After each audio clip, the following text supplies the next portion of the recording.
If you couldn't major in economics, what would you have majored in? I don't know at that point. Maybe psychology, maybe business. I don't know. Economics was like very much the specific thing. I think that was right for me. Um. Okay.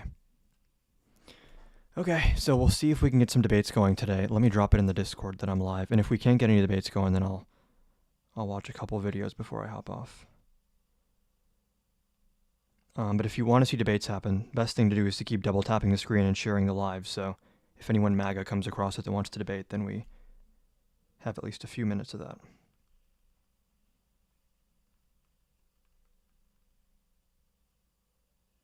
Okay. Okay, I honestly doubt we're going to get any guest requests on this. I mean, how many scandals ago did MAGA get too afraid to keep defending Trump? Was it when he accidentally told Pam Bondi to politically persecute his enemies? Was it the Signalgate thing? It's like it got to a certain point where MAGA just got really quiet because they were like, yeah, I don't. It's like us on the left, we couldn't keep up with all of these scandals, but neither can the right when it comes to like learning how to defend all of them. So the average person is just incapable of defending Trump. I mean, even Trump is incapable of defending himself at this point. Dean had wild guests today. No, I'm not surprised. I feel like he always has wild guests. Okay. Do you like reading? Not really. I mean, I read the news, but when it comes to books, I'm more of an audiobook guy. Me personally.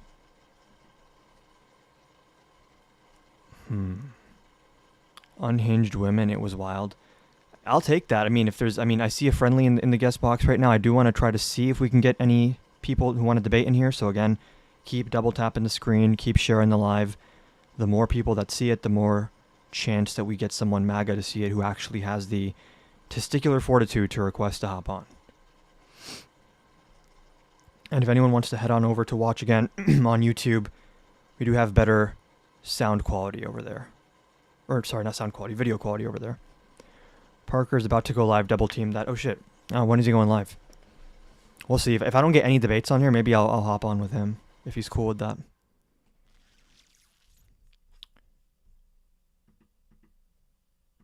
Okay.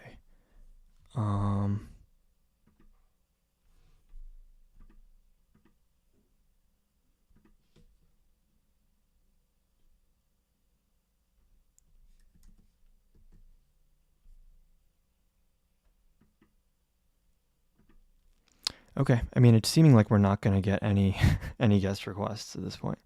Parker is annoying. I disagree. I don't know why this always happens with the TikTok chat. It takes a second to pop up on YouTube, but couldn't buy my respect with all the Biden-Ukraine payoff money. Oh, Lord. Do you want to hop in the guest requests? I don't even know what that means. Have your stream viewers still been low the last few days? No, we had like a 250 the other day. And then we've been around like 150-ish to 200. Yesterday, though, I randomly got flagged for misinformation, which we were literally watching. We were reacting to like the jobs numbers or something. And I got flagged for misinformation. And then when I went live after getting flagged, then we were capped at like 30 concurrent viewers for some reason. Like no matter what we did. So we'll see if we can. What's up, Cat on YouTube? Katie, Chicken Dumpling, Stoogie, Studgy. I don't know how to say that, but what's up? TikTok flags for misinformation, but not actual misinformation. I think it's just if you're like on the left and you're live on TikTok, eventually you're going to get flagged for something. Because before that, we were watching a Nick Fuentes video. And you'd think if something was going to get flagged on TikTok, it'd be some kind of abhorrent content like that. But no, it was reacting to jobs numbers. We got Pinto. I don't know, man. I don't really watch that weight class. I'm not gonna lie. The only fight I'm looking forward to right now that's happening tonight is Jan versus Marab, and even that's gonna end up being a hug fest or something, which is fine. I mean, that's what Marab does. How do you feel about Netflix and Warner Brothers? I mean, it's not surprising. It was bound to happen that Netflix is gonna keep acquiring some big media company. The sheer amount of statements they say which just have no truth to them is insane. Yeah, and again, that's why there's no one in the guest requests. because there's no one who actually wants to defend Trump out loud at this point. Do the Toronto accent? I cannot do a Toronto accent. Someone threw a beer at Trump, but it was a draft beer and he dodged it. Oh, I get it. Do you watch NFL? No. Do you think you can take on Andrew Wilson word definition game politics debate? I don't know what that is. You just mean like his style of debating? Yeah, I'm sure I could debate Andrew Wilson. Although, what does he debate? Like Christian nationalism and like feminist theory? Like, I don't know if these are things I necessarily want to debate him on. If he wants to debate on Trump, I'd debate him. But he was actually supposed to be the person for Surrounded that ended up being the Charlie Kirk one. And then obviously Charlie Kirk wasn't able to make it to that Surrounded. But it was supposed to be Andrew Wilson initially. Have you done today's Wordle? I play Wordle very, very, rarely. Matt Nuclear owns you, fam, says Matt's burner account, I'm guessing. Have you gotten him as Rico here yet? He hides who? Who's Rico? The Oklahoma paper thing? Oh my God. That paper that girl submitted, and it was a complete dog shit paper, and then she said, oh, I'm a victim because... It's so crazy how the right is like every single thing they blame the left for, accuse the left of, is just pure projection. Like, this is some shit the right would say, like, oh, these DEI students think they deserve an A on their paper, even though the paper is dog shit. Meanwhile, she's writing stuff like, this is my opinion because God said so. And did at least reference the Bible properly, like cite your source of the Bible. She doesn't even cite her sources in there. Andrew Wilson is Rico on here. He will stream it on YouTube when he does sometimes. Do you think we should live in a cashless world? I don't know. I guess we can move towards it naturally, but like if people want to have cash, they can have cash. Okay, can we agree? I see you in the guest requests. What did you want to agree on? Or I'm assuming you want to debate me on something. Andrew Wilson makes every small point into a deep riddle. Yeah, I haven't seen much of him, like long form, but every clip I've seen of Andrew Wilson, he just seems emotionally unstable. Talk about the third point. Okay. Hey, how old are you?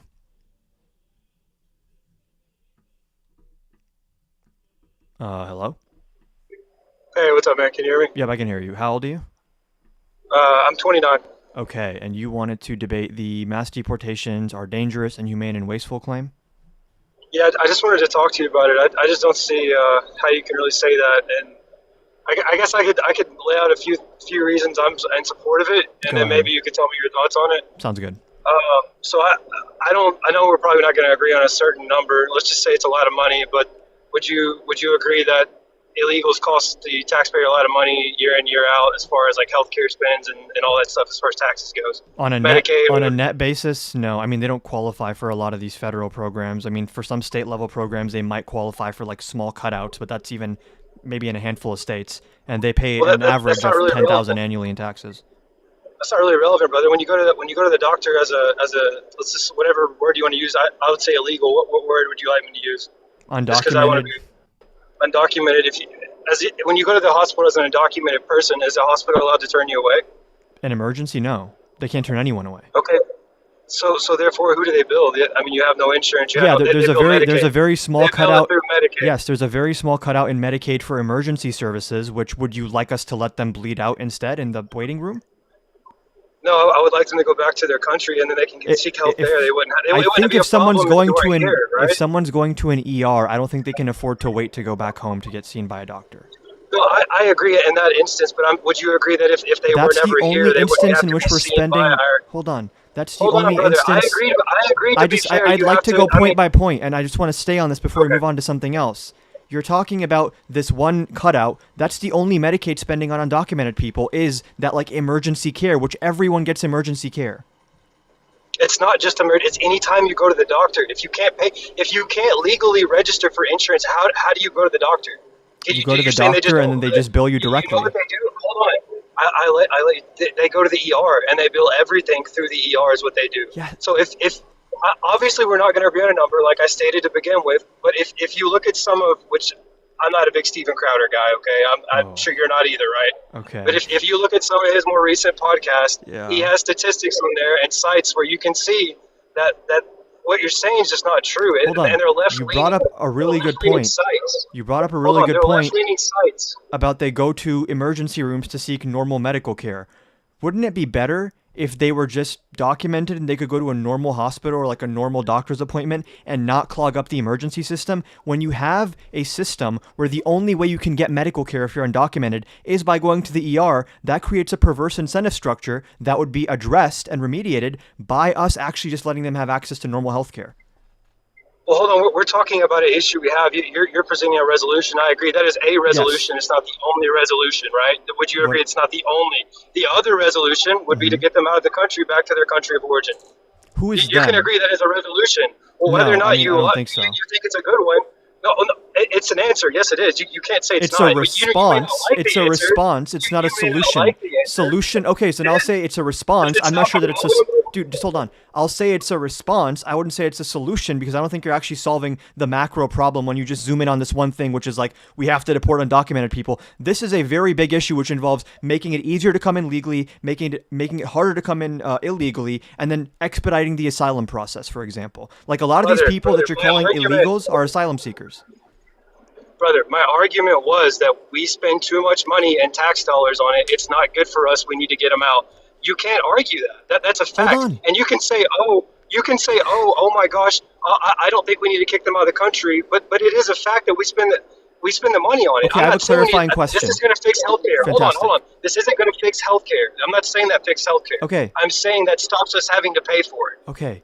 Let me just ask you a clarifying question. So it's your argument that we need to deport them, so therefore we're spending less money on social services for them, right? Yes. Okay, and that's an efficiency argument, but here's the thing. When you deport someone, that's not free. It's $17,000 per person you deport, and when you spend that $17,000 per person you deport, you end up with a loss annually in tax revenue of $10,000 per person. So we're saying this is... So hold on. Yeah. I'm glad you went here, and I'm glad you used that specific number. Yeah. Because like I said, I'm not a big Steven guy. I'm sure you're not either. We can both nitpick him, whatever. The statistics are the statistics. If you... I don't have the exact number, but I can tab off and find it, or you can take my word for it. He links statistics where if you deported every single illegal that came in, let's say the number was 15 to 20. Let's say the number is 20, as the example he gives. Okay. If you deported all 20 million people, by the end of 1 year, you would save money. You would save money. It would be a flush.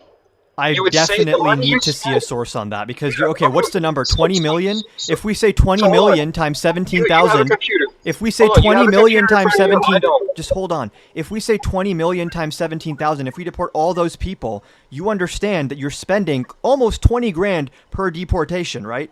And that's not even counting the lost tax revenue. I can give you the source. I'll give you the source. Let's pull it together. Why can't you just address the argument, though? You have a computer. You're right, but let's do the math. I'll give you the source. Pull the source. Don't give you round numbers that you think are right. Hold on. I just want to clarify your claim then. You're saying that on a net basis, it's cheaper to spend $17,000 per deportation for 20 million people and then also lose out on each of those 20 million people contributing $10,000 a year annually in tax revenue. It's cheaper to spend that money than to have them stay here and just maybe legalize them and have them be able to work here legally, because these deportations have other economic costs. They lose jobs, they raise prices, because not every single one of them are paying the $10,000. Would we agree? Sure. So we should make that a greater number that are paying. So hold on. You said all 10,000. You'd lose every single person on the 10,000. You're not being honest, man. No, that's an average number. The average number takes that into account. It takes a.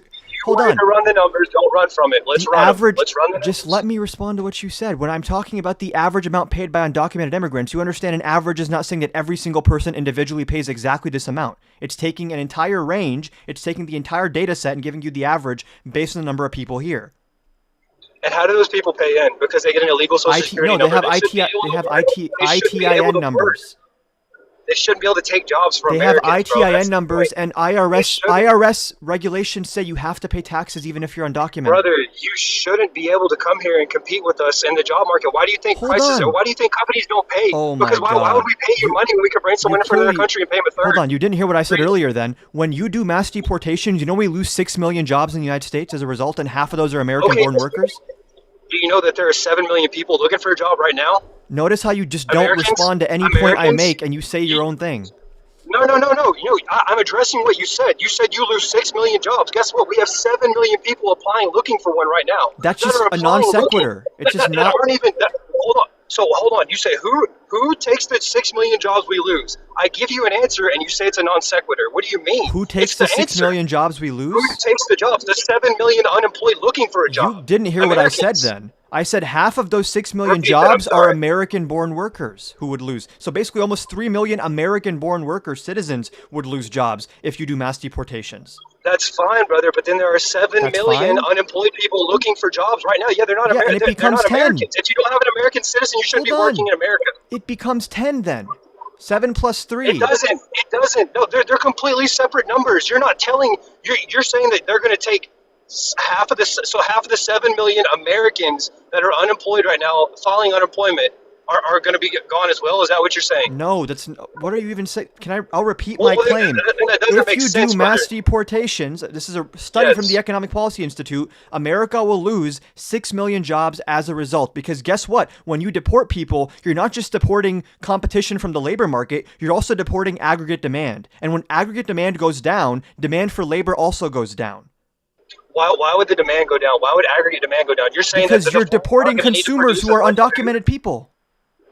So you're saying that we don't have, bro, the problem was never that we're not able to supply enough food. Like, what are you talking about? I can explain to you what I'm talking about because you've not been addressing any argument I'm making. What I'm saying is the argument the right always makes is you have to deport the undocumented immigrants and then the native-born American workers have less competition in the labor market and their wages are going to go up. But that would be assuming that on the other end of the equation, that demand is staying the same. But all those undocumented people who are in the labor supply are also not part of aggregate demand. And they have demand for every sector of the economy, not just the one in which they work. So actually, on a net basis, they are contributing to a net positive in employment, in wages. You're shrinking the economy when you deport these people. So hold on. Okay, I hear you. So I'm asking you directly. You said you would lose 6 million jobs, correct? Total, if you did mass deportations, yeah. Okay, that's fine. 6 million jobs gone. Guess what? There's more than 6 million people leaving, so we're fine. It doesn't matter. The people that are gone are the illegals. It doesn't matter. You understand that's like 3 million, 2 million Americans that are just losing their job for what? What are you going to tell them? I said strictly illegals should be.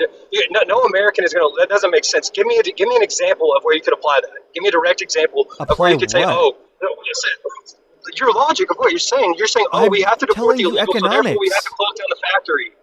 Okay, give me a direct example of where that would apply. Give me a direct example. Okay, I'll give you an example. Let's say you have an undocumented person who's working in construction, for example, and you might say, oh, when they're working in construction, an American-born person who wants to work in construction, they don't have to compete with this undocumented person, and that's going to put a downward pressure on wages and give more leverage to producers who are hiring people, right? So under your logic, that is going to make it worse for American workers. But here's the thing. That construction worker, they pay rent, they pay for groceries, they pay to eat out, they might pay to go to the movies, they might pay to buy things from Best Buy or Walmart. They might pay for Christmas shopping. So they're not only going to demand things from a construction company, they're going to demand things from dozens of other sectors of the economy. And that is a far greater impact on our economy, raising demand, which raises wages and for workers and makes it easier to be a worker. That outweighs the narrow example of that construction worker born here now having more competition. What you just said is not true. You said more workers equals higher rates of wages. That's not true. That is not true. If you have more of somebody competing in a market, that's just not what I said. That is exactly what you just said. No. You just said that. No. Okay. When demand goes up, do wages go up? That the people coming in and more people do not raise the wages. When demand goes up, does that put upward pressure on wages? Not necessarily, no. No. No, it doesn't. No. Okay, explain why. Because maybe when I got my economics degree, they missed something that you know about. What do you mean? Just explain if a company's doing better, obviously they can pay you more. I mean, that's not. If there's just a demand for a greater supply of goods from a given company, they will 9 times out of 10 have to increase their labor supply. They're going to have to hire more people, which means that company's demand for labor goes up, which relatively speaking increases bargaining power of labor. I agree disagree with that. That's my argument. But you're using it. Hold on. You're using that argument though to apply to like wages and stuff when that doesn't resonate. You can't say that therefore by default wages go up. You said that. You said therefore by default wages will go up. Is what you were trying to say. Hold on. Okay, so let's move on to the next. You agree? Hold on. It seems like you agree with me, but you don't want to admit it. No. I'm more than willing to admit where we agree. I hopefully was hoping we could find some places we agree on. So by that logic, you'll say then that I agree that if there are more people in the country, obviously they have to buy more. I'm not saying that. Obviously, there are more people contributing to the economy. It does not make them go up. It doesn't? That's where you're not hearing me. You don't know what the Phillips curve is? There's an inverse. Brother, that's where you're not hearing me. Hold on. I'm with you until you say that. By logic, how could you say that when you have people coming in that live in different standards than us? I can tell you how it doesn't, though. When you have people that come over from, just wrong on basic macroeconomics. So tell me if I'm wrong on this, and tell me if I'm wrong. I'll give you a direct example, and you tell me if I'm wrong. And I'm not picking on anyone. I'm just using a direct example. You said agriculture earlier. We'll talk about the agriculture. That's what everyone loves to talk about on the left. Okay. Let's say these people from Mexico come over. They work on these agriculture farms, or whatever you want to say, picking fruits, whatever. Okay. They'll do it for 2/3 of the cost of an American person, and then they send all of that money to their home.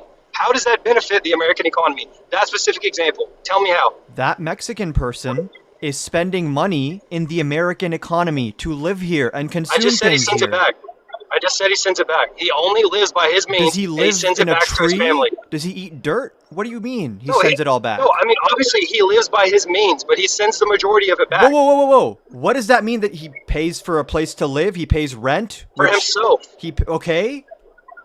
That adds to aggregate demand. Yes. So let's say he sends 50% of it back. I'll be generous to say he sends 50% of it back. How is that better? Hold on. How is this better? I'm giving you a specific example, bro. I'm asking you to be honest. How does this, in this specific example, yes, how does that benefit the economy better than an American-born citizen working here, getting that job, and keeping it all in the economy and stimulating the economy? And your example. Let me finish.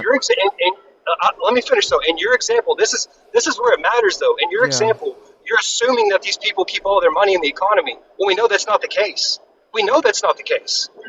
Majority of these people I'll ask that you come again, over and do these people pay rent? Do they pay for groceries? Do they pay to do things in life, or do they live in the trees and eat rocks and dirt? Like, what is this? So in my exact example, yes, he does pay rent. You're right, he does. But is he paying more rent than the man providing for a family of 3 that lives in America? That's not the question. That is the question. You asked if he paid rent. I said, which one stimulates the American economy more? Which one is better for the American economy? The aggregate demand for goods and services just goes up by definition when the population increases. What do you like? How is this debatable? You're completely ignoring my situation here, because this is one that we see, and this is the one that's so easy to argue that you have no backbone to stand on when it comes to. It just seems like you don't like what I'm saying, so you're arguing for the sake of arguing, brother. No, I even agreed with what you said about more people being in an area makes an economy boom more, obviously. No one disagrees with that. And that puts upward pressure on wages, right? So hold on. No, it doesn't. That's where you're messing. What does it mean for the economy to boom? That's where we disagree. That's where we disagree, because then you have these greedy companies. So we're going to say companies aren't greedy, and they won't, for my example specifically, bring people in from another country that are used to making less wages, that our dollar carries more weight in their country, and just come here and work for, let's say, 7 out of 12 months of the year, and then send all the money back. Fantastic point. This is why I want to give these. Hold on. Fantastic point. They come here and sometimes they're willing to work for lower wages than native-born workers. How about we give them documented status so they have to get paid minimum wage like everyone else? How about that? Well, how about you give it to the person that's there and been working there forever instead of bringing in somebody from another country and paying them a third? It's not an either-or. Or paying the minimum wage. It's not an either-or. This is not a zero-sum game. It's what they're doing. Brother, it is either-or, because those are the choices you have. Economics does not have to be a zero-sum game. This is the issue with MAGA's entire philosophy. Just because... I'm not MAGA. Hold on. I'm not MAGA. Whatever you are. Okay, whatever you are. Just because one person's doing well doesn't mean the other person has to be suffering as a result. Both people can do well. You're right. He can do well in his country. Yeah, you're right. He can do well in his country. He can also do well here, and probably much better. America has a lot more opportunity than other countries. Isn't that a good thing we should share? Brother, no, I mean, our people are doing horrible. I mean, what are you talking about? Americans are not doing well right now. You're saying America's a great place right now? That's why I'd like to give everyone universal health care and pave over the roads and invest in education. Why do we import people to compete with native-born American wages? Why do we do that? You can't tell me that's good for us. You just have ignored everything we spent the last 10 minutes talking about and come back to step one. I'm not ignoring, brother. I'm not ignoring. You won't give me a good answer. You say that it raises wages. Okay. Tell me how in my example it raises wages. I will guide you through this step by step if I'm assuming you're just being good faith and you somehow don't understand what I'm saying. When someone comes here undocumented, do you agree that they have multiple effects on the economy and not just one effect? Yes. Okay. Both good and bad. Just pause there. When we're trying to evaluate, and I'm willing to acknowledge the good. Dude, just let me get through the sentence. When we're trying to evaluate whether this person being here is overall positive or overall negative, don't we have to compare all the positive effects, all the negative effects, and then see which one outweighs the other? Yes, 100%. Okay, fantastic. When someone comes here, it's true. Just let me finish, dude. Just let me finish, because you're not addressing my point. I'm trying to make it clearer for you, okay? When someone comes here, you are correct. In the narrow field where they are working, they do compete against other labor. That is true. So that is one effect, that in the specific sector within which they work, they are competing with other people in the labor pool. So that's one effect. What are the other effects? In housing, entertainment, restaurants, grocery, technology, dozens of other sectors, they're adding to demand. See how many fingers I'm putting up on this hand, which are not enough, versus the one finger on this other hand? Yes, brother, hold on. I'm with you. I'm following you, and I'm glad we're having this conversation. You're talking all the points where I'm with you. I'd love to talk these. So, like you said, let's go through all those examples. When you talk about these examples, you say, is it good or bad? You can't say is it good or bad for both people. You have to take the American first. That's what we're talking about. We're talking about laws in America. You have to say what is good or bad for the American people. That's okay, what matters. Metric do we use to measure that? Okay, you named all. I will go with yours. We'll name all of yours. Let's go through all of yours individually. There's multiple. There's real wages. There's the consumer price index. There's. Well, we don't have to dive deep in depth. I think you named some great broad ones right there. I mean, would you say housing, food, econ? I think all job market. I think those are good ones, right? What does it do for the housing market? When you're not having more homes built every year, but you're importing. Hold on, we should build more homes every year. We should build more homes every year. I'm with you, but we're not. I'm with you, but we're not. Okay, so as of right now, don't make me defend a belief I don't hold. What does that do? I hear you. I'm with you, but what does that do for the housing market right now? It doesn't do. I think we should build more houses and also let people come into the country. Agree. Like, I'm not going to defend a position I don't hold. Hold on, bro. No, hold on, but we're talking facts. I agree. We should build more houses, but what does it do because we're not? What do you mean, what does it do? Because if you limit housing supply, what does it do? When you limit housing supply, housing prices go up. There you go. Thank you. Which is why we should increase housing supply and increase the labor supply that's used to build housing. No, I'm with you. If you want, we could bring. You're cutting in and out. Your mic is completely cut out. I got a phone call from work. I apologize.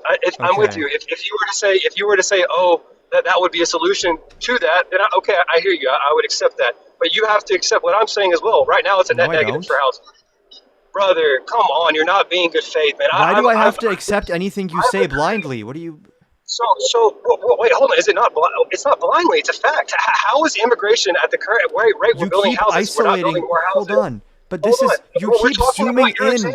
You keep zooming in on specific things instead of looking at the bigger picture of the macroeconomic indicators. So you brought up a fantastic point, which is when housing supply is limited, it makes housing more expensive. What's one way to address that? Bring more people in to increase the labor supply that can work on building houses, especially in construction, those types of fields. And then secondarily, the tariffs that Trump has put on drywall coming from Mexico, on lumber coming from Canada, that puts a way bigger downward pressure on housing supply by raising the cost of materials to build housing than letting asylum seekers come into the country.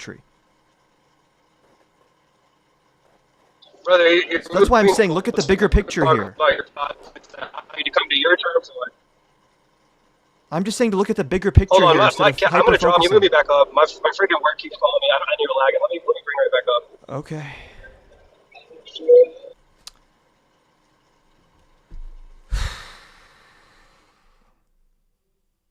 It's just there's been, maybe I should pull up like a study on this.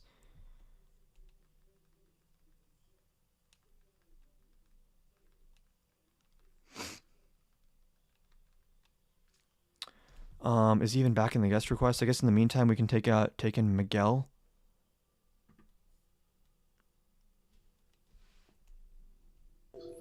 Hey, how old are you?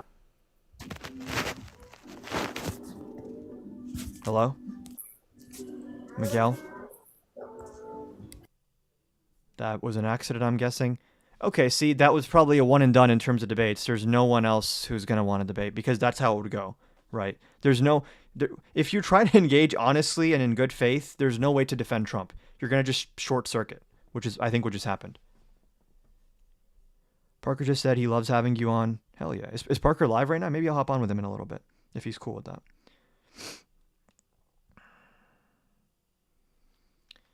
Host is the only one benefiting off this conversation. Trump isn't awesome. Ricky, the guest requests are open. Previous guest, Greg, please tell me which good points did he make? I'm dying to know. I didn't hear any. Join him so I don't have to switch back and forth. Should I just hop on with Parker? Let's do a poll.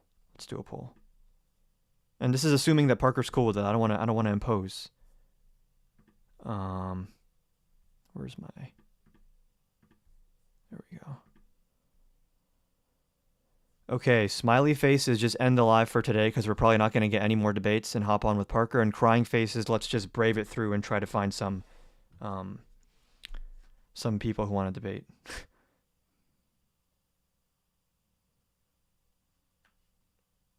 Oh, okay. That's a landslide. Bernie Sanders said importing cheap labor is bad for the economy. Here's the thing, dude, is like economics is just not this black and white. Anytime you want to evaluate the economic impact of something, everything has pros and cons. And the question is never like, oh, look, I found a con for this policy. It's do the pros or cons, which one outweighs the other? That's the actual question. No one in MAGA wants to have a nuanced conversation on like how to make housing cheaper and how to like reform the immigration system. Just a fun switch up to watch you both is all. That's fair. Okay, we have 6. It's looking like maybe I'm just going to go hop on with Parker then. Well, you're going to have to give me like 10 minutes because I'm going to have to switch over to my phone and move my like laptop setup out of the way. Stop talking economics. You have no clue what you are talking about. I have an economics degree from the number one... And I hate, by the way, referencing my education or like making an argument from authority. But sometimes if someone just says straight up like you don't know what you're talking about, then I'm like, actually, I feel like I have the credentials to say something. Okay, 20-9. I think I'm going to go hop on with Parker then. Which probably is for the best if you guys wanted to see more debates today. Because yesterday we did like a whole long reaction stream. Really, you just did? Yeah, I'm saying I don't like to have to do that, but sometimes I will if it's like... If people don't address the substance of my argument and just say, no, you don't know what you're talking about, then I kind of have to say, I do. Data B, trying to see CNN. Maybe I'll hop on later and do CNN reactions. Here's the thing. CNN reaction videos are fun, but it's like, they're not as explosive as me verbally berating a MAGA person. So, I also like reaction streams. So maybe I'll do one later tonight, although UFC tonight, so. Okay. I'm going to end this and go hop on over to Parker. So when I'm in there, I'll request and y'all can let him know to add me up. All right.